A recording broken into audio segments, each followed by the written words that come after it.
तो ये बेसिक 8 स्थायी भाव माने गए हैं, और मैंने स्थायी भाव के बारे में बताया आपको कि ये जन्म से लेकर मृत्यु तक हमारे साथ होते हैं, हमेशा, कभी खत्म नहीं होते। सेकंड पोर्शन, जो सेकंड अंग है रस का, वो है विभाव, है ना। तो विभाव क्या होते हैं? रस का दूसरा अनिवार्य अंग, महत्वपूर्ण अंग, अनिवार्य और महत्वपूर्ण अंग है। भावों का विभाव करने वाले, अर्थात उन्हें आस्वाद योग्य बनाने वाले कारण विभाव कहलाते हैं। मैंने आपको डिस्क्राइब भी करा था कि भाव किस कारण से उत्पन्न हो रहे हैं, वो कारण विभाव कहलाएंगे। विभाव कारण हेतु निर्मित आदि से सभी पर्यायवाची शब्द हैं। विभाव का मूल कार्य सामाजिक हृदय में विद्यमान भावों की महत्वपूर्ण भूमिका मानी गई है। विभाव के अंग आलम्बन विभाव और उद्दीपन विभाव। आलम्बन विभाव जो है, आलम्बन का अर्थ है आधार या आश्रय, जिसका अवलंब का आधार लेकर स्थायी भाव की जागृत होती है, उसे आलम्बन कहते हैं। सरल शब्दों में कहा जाता है, जो सोए हुए मनोभावों को जागृत करते हैं वह आलम्बन विभाव कहलाते हैं। जो सोए हुए मनोभाव, जैसे मान लो अपन नॉर्मली बात कर रहे हैं, आपके अंदर हास्य रस उपस्थित है, हास्य भाव, हंसी का भाव आपके बॉडी में उपस्थित है, लेकिन उसके बाद उसको जागृत करने की जरूरत होगी ना। तो जो कॉमेडियन सुना रहा होगा आपको कविता, जिसके कारण से आपके अंदर से कुछ हंसी का भाव ऊपर उभर कर आ जाएगा, आप हंस रहे होंगे उसको।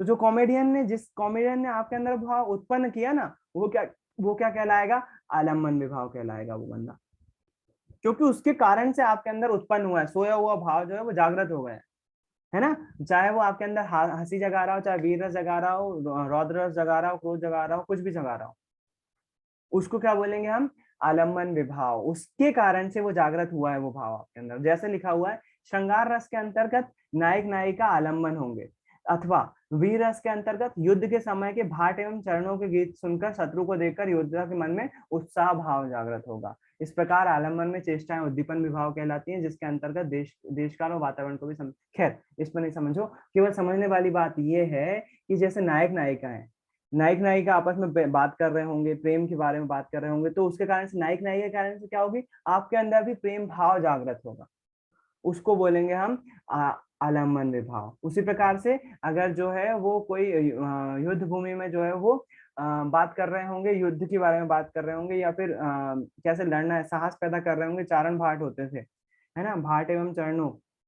चारण भाट कौन होते थे? राजा के ऐसे कवि होते थे जो राजा को उत्साह बनाए रखने के लिए कविता लिखते थे, कविता पाठ करते थे, ताकि राजा जो है वो उत्साह पूर्वक बने रहे, प्रजा पर शासन करते रहे, युद्ध लड़ता रहे प्रजा के लिए, है ना। तो वो चारण भाट कहलाते थे। तो वो जो है वो कविता लिख रहे हैं, शत्रु को देखकर जो है वो योद्धाओं के मन में उत्साह, उसकी कमियां निकालना, उसके बारे में बुराई करना, उसने ऐसा ऐसा काम किया हुआ है, जिसके कारण से क्या हो जाएगा? लड़ने की भाव जागृत होंगे, तो वो चारण भाव भाव कहलाएंगे। वो क्या करेंगे? उन योद्धाओं में जो छुप गए हैं, जो युद्ध करने के लिए जो रौद्र रस का कम है, क्रोध जो था वो कम हो गया, उसको बढ़ाने का काम कर रहे होंगे, उसको जागृत करने का काम कर रहे होंगे, तो वो सब क्या कहलाएंगे? आलम्बन विभाव कहलाएंगे। तो अगर नॉर्मली हम बोला जाए, कम शब्दों में बोला जाए कि आलम्बन विभाव क्या है?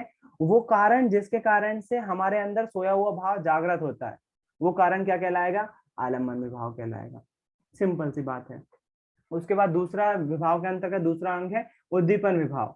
तो उद्दीपन मतलब कि वही वातावरण, उस वातावरण के कारण से भाव का और ज्यादा बढ़ जाना, उसको क्या कहेंगे? उसको हम बोलेंगे उद्दीपन विभाव। उदाहरण दिया हुआ है श्रृंगार रस के अंतर्गत, चांदनी रात, प्राकृतिक सुषमा, विहार, सरोवर, पानी बह रहा है, झरना बह रहा है, झरना कल कल करते हुए बह रहा है। तो पोयम में कई बार ऐसे वर्णन आएंगे। तो वो क्या करते हैं? माहौल बना के दे देते हैं। उस जैसे मान लो उदाहरण के लिए प्राकृतिक सौंदर्य के बारे में बात कर रहे हैं और झरना आदि की बात कर रहे हैं, तो आपको जो भाव उत्पन्न हो रहा है प्राकृतिक सौंदर्य के प्रति, उसको और ज्यादा बढ़ावा मिल जाएगा, और ज्यादा बढ़ जाएगा वो, तो उसको बोलेंगे हम उद्दीपन विभाव। वीर रस के अंतर्गत शत्रु की सेना, रणभूमि, शत्रु की ललकार, युद्धवाद आदि उद्दीपन विभाव होंगे, है ना। जैसे मैंने उदाहरण दिया, कुंभकर्ण लड़ने के लिए आया है, कुंभकर्ण के बारे में वर्णन कर रहे हैं, बड़ा सा विशाल का दानव है, सोता रहता है, आलसी है, तोंद निकली हुई चलता है तो भूकंप आ जाता है। तो ये सब वातावरण बना के दे रहे हैं ना, जिसके कारण से आप में जो है वो युद्ध के बारे में जो है वो और ज्यादा वातावरण के कारण से वो भाव जो और ज्यादा बढ़ रहा है ना। उसको जब हम बोलेंगे, जो ऐसा मतलब ऐसा विभाव, ऐसा वातावरण जिसके कारण से वो पर्टिकुलर भाव और ज्यादा बढ़ जाए, उसको हम बोलेंगे उद्दीपन विभाव, है ना। आई होप थोड़ा थोड़ा समझ में आ रहा होगा। ये होगा उद्दीपन विभाव। अनुभव तो आप भूल ही नहीं सकते। अनुभव बहुत बेसिक है, बहुत सिंपल सा है। उन भावों के कारण से जो हमारी शारीरिक चेष्टाएं होती हैं, हमारे शरीर में जो फर्क आता है, जैसे किसी को देखकर रोने लगना, कोई रोने वाली बात कर रहा है, कोई विरह की बात कर रहा है, जैसे किसी का कोई जो है वो शांत हो गया है, मर गया है ना, उसको देखकर जो है हमारे अंदर भी थोड़ा सा जैसे मान लो उदाहरण के लिए मान लो उदाहरण के लिए आपके सामने एक एक्सीडेंट हुआ, माँ जो है वो वहीं पर एक्सीडेंट के दौरान अनफॉर्चुनेटली शांत हो गई।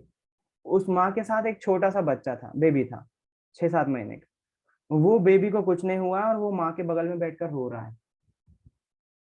आप उसको उस तस्वीर आपने आपके सामने नहीं हुआ, आपने वो केवल तस्वीर देखी, तो तस्वीर देखकर आपका रिएक्शन ऐसा होगा, मतलब आप जो है शोक में पड़ जाओगे यार, उसकी तरह से सोचो, बच्चों की तरह से किस तरह उसको किस तरह से लग रहा होगा। एक तस्वीर यहाँ पर जो है वो वायरल हुई थी, इसी तरह की थी। देखना आप खुद देखकर जो है वो हैरान होंगे उस तस्वीर में। कश्मीर में एक पंच को मार दिया गया था, कश्मीर पंच किल्ड विद चाइल्ड। एक फोटोग्राफ आई थी, कश्मीर से आई थी, आतंकवादियों ने एक बाप को मार दिया था, उसके पिता को मार दिया था, और एक छोटा बच्चा वहीं पर बैठकर रो रहा था। ये देखो, ये तस्वीर थी वो। थोड़ी सी डिस्टरबेंस वाली तस्वीर हो सकती है। ये बच्चा, पिता उसका गोली से मरा पड़ा हुआ है, ये बच्चा उसके ऊपर बैठा हुआ है।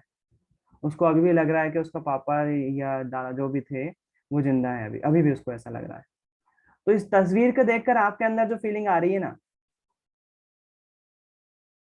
वो फीलिंग आ रही है ना, तो आपका जो रिएक्शन होगा, या फिर आपको बुरा लगेगा, आप मुंह पर हाथ रख लोगे, या फिर आप सर पर हाथ रख लोगे। आपके शरीर में कुछ परिवर्तन है ना। कुछ बच्चे, अगर कोई इसकी स्टोरी सुनोगे या सुनना चाहोगे, तो हो सकता है कुछ बच्चे रोने लगे। तो वो शरीर में जो परिवर्तन आ रहा है उसको हम बोलेंगे अनुभव। अनुभव कभी मत भूलना, है ना। किसी को दुख के देख कर रोने लगना, अनुभव होगा। गुस्से में आंखें बड़ी कर लेना, आंखें लाल हो जाना, अनुभव होगा। हंसने के दौरान हंसते हंसते पेट पकड़ लेना, अनुभव होगा, है ना। जो हमारे शरीर में परिवर्तन आ रहा है उन भावों को एक्सप्रेस करने के लिए, उसको हम अनुभव बोलेंगे। उदाहरण देखते हैं, शायद और अच्छे समझ में आ जाए। अनुभवों की संख्या 4 कहेगी, इस पे ज्यादा गौर में मत जाओ, इतना डीप में नहीं पढ़ेंगे अपन 10th क्लास के हिसाब से, बहुत बेसिक है। श्रृंगार रस के अंतर्गत नायिका की कटाक्ष, वेशभूषा या काम उद्दीपन, अंग संचालन। वीर रस के अंतर्गत नाक का फैल जाना, भौह टेढ़ी हो जाना, शरीर में कंपन आदि अनुभव कहे गए। अनुभव नहीं अनुभव कहे गए, अनुभव नहीं अनुभव कहे गए, है ना। तो ये अनुभव होते हैं। अच्छा, इसके बाद जो है 4 प्रकार के बोले हुए हैं, सात्विक, कायिक, मानसिक और आहार। इतना ज्यादा वो नहीं करना है आपको, इस पे ध्यान रखो केवल। स्तंभ हो जाना, रोमांचित हो जाना, स्वरभंग हो जाना, कंपन, वाइब्रेट करना, गुस्से में कपकपाना जिसको बोलते हैं। आश्रु मतलब कि रोना, प्रलय मतलब कि विलाप, प्रलय मतलब कि नष्ट हो जाना, सब कुछ नष्ट हो जाना। तो उसके अलावा यहाँ पर भी देखो, कटु वचन कहना, किसी से कड़वी बात बोलना, पुलकित होना मतलब अंदर से खुश होना, आंखें झुकाना, मन का हृदय वृत्ति से उत्पन्न, ये सब चीज जो शारीरिक भाव है ना, ये सब अनुभव कहलाते हैं, है ना। और चौथा और आखिरी पोर्शन है संचारी भाव। संचारी भाव क्या होते हैं? रस के अंतिम महत्वपूर्ण रस संचारी भाव को माना गया है। आचार्य भरत मुनि ने व्यभिचार नाम से जिसका प्रयोग किया हुआ है। जैसे पानी में बनने वाले बुलबुले क्षणिक होने पर भी आकर्षक और स्थिति परिचायक होती है, वैसे ही इनकी स्थिति को भी समझना चाहिए। इसके पहले यहाँ लिखा हुआ है, मानव रक्त संचरण करने वाले भाव ही संचारी भाव कहलाते हैं। ये तत्काल बनते और मिटते हैं। ऐसे भाव हैं जो टेम्पररी हैं, कुछ समय के लिए बने और मिट गए, बने मिट गए, उसको बोलते हैं संचारी भाव, है ना। तो वो किस प्रकार से, उसका एग्जांपल लेते हुए, पानी में बने हुए बुलबुले की भांति हैं। जिस प्रकार से बुलबुला दिखने में सुंदर लगता है लेकिन कुछ समय में जो है वो फूट जाता है, उसी प्रकार से जो है संचारी भाव भी होते हैं, कुछ समय के लिए बनते हैं और फिर खत्म हो जाते हैं। जल के बुलबुलों की भांति उड़ते हैं, विलीन हो जाते हैं, स्थायी भाव को रस की अवस्था तक पहुंचाने में सहायक सिद्ध होते हैं, उन्हीं को संचारी भाव कहते हैं, है ना। रस तक पहुंचाने में, स्थायी भाव को रस तक पहुंचाने में, क्योंकि स्थायी भाव कब बनेगा? विभाव अनुभव संचारी भाव से मेल करेगा तब रस बनेगा ना। तो रस को रस तक पहुंचाने के लिए संचारी भाव जरूरी होते हैं, और वो टेम्पररी भाव होते हैं, कुछ समय के लिए डेवलप होते हैं। संचारी भावों की संख्या 33 मानी गई है, इससे भी ज्यादा हो सकते हैं। निर्वेद, स्तब्ध, ग्लानि, शंका, भ्रम, आलस्य, दैन, चिंता, स्वप्न, उन्माद, पीड़ा, सफलता, उद्ग्रता, व्याधि, मरण, वितर्क आदि है। काव्य वास्तव में काव्य को आस्वाद योग रस ही बनाता है, इसके बिना काव्य निराधार और प्राणहीन है।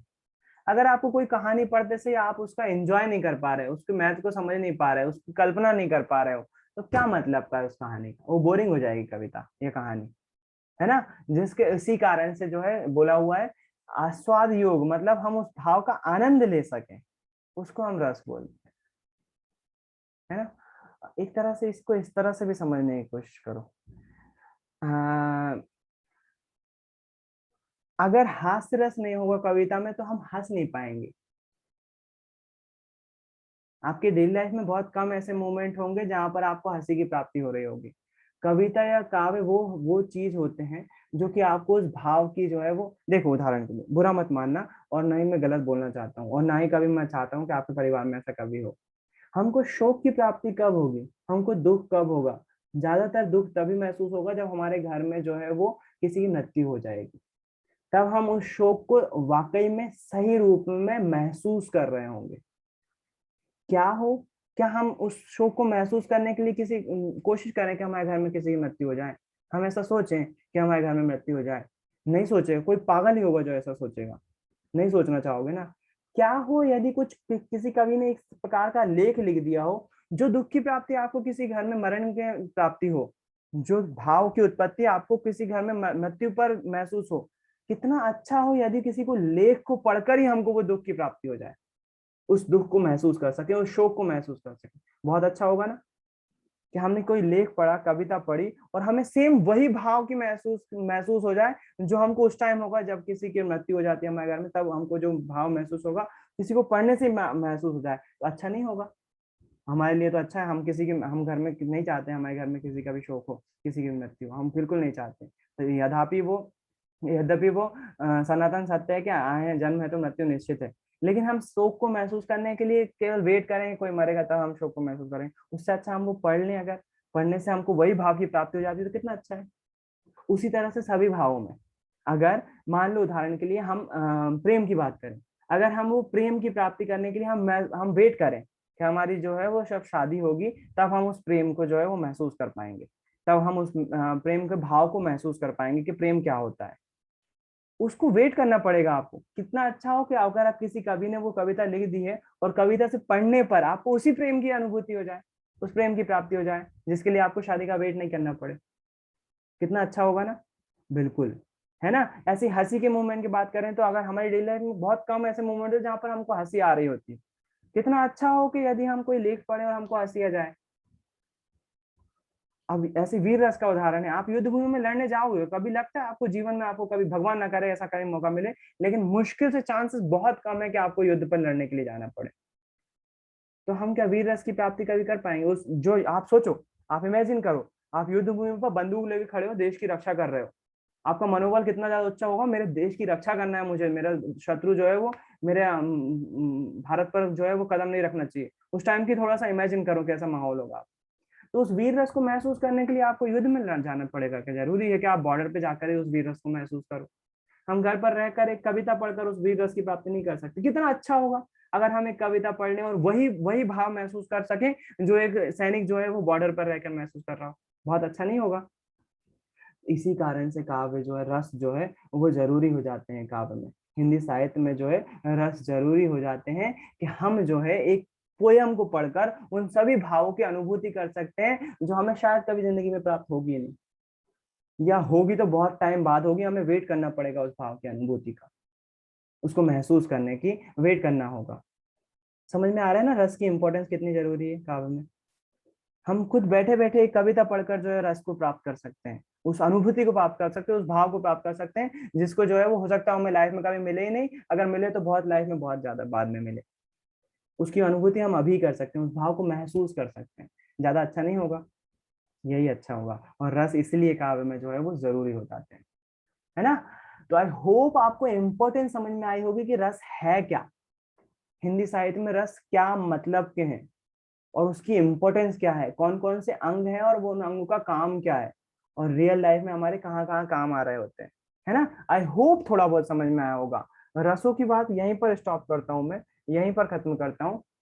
और अब जो है वो हम रस के बारे में इतनी बात करेंगे, बाकी कभी और करेंगे रस के बारे में, क्योंकि उसके अभी बहुत सारे प्रकार पढ़ना है, उदाहरण भी देखना है, और उन उदाहरण को भी सबसे ज्यादा इंपॉर्टेंट हमको थोड़ा सा इंटरेस्टिंग बनाना है, बॉलीवुड गीतों में उसका उदाहरण देखना है। तो कोशिश करेंगे उसको कभी कंटिन्यू करने की। आज का टाइम तो हो गया है, जाते जाते एक प्रैक्टिकल दिखा रहा हूँ, वो प्रैक्टिकल में रिकॉर्ड नहीं कर रहा हूँ। जो पत्ता गोभी के रस का जो प्रैक्टिकल था वो दिखाना है मेरे को। चलो ठीक है, आज के लिए इतना ही रखते हैं, अब वो प्रैक्टिकल देखते हैं।